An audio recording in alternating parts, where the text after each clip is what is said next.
We have a renewed gravitational pull. It's sucking us back towards 4%. So for this morning, and perhaps for this month until we see where the Fed comes down, we'll get some minutes later on in the day, is the gravitational pull just a better re-entry proposition for you? I think that's right. I mean, if you think about the last really quarter of economic data, we had very benign economic data coupled with a more dovish Fed. And that, I think, really did pull a lot of people into the market, but also back into bonds.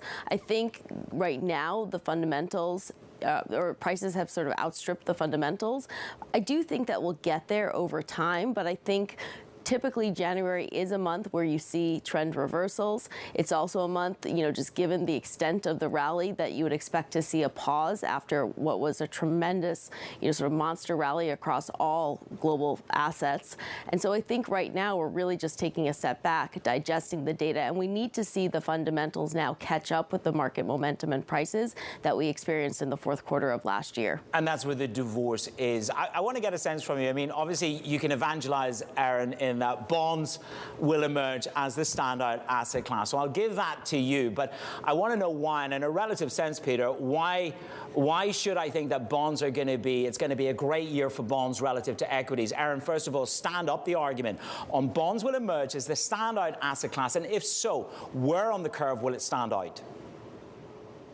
So firstly, we saw a really significant rally that I think brought forward a lot of the returns that we had expected in 2024 into the latter part of 2023. I wouldn't expect a replay of 2023, at least in the last quarter of last year, to percolate throughout the rest of 2024.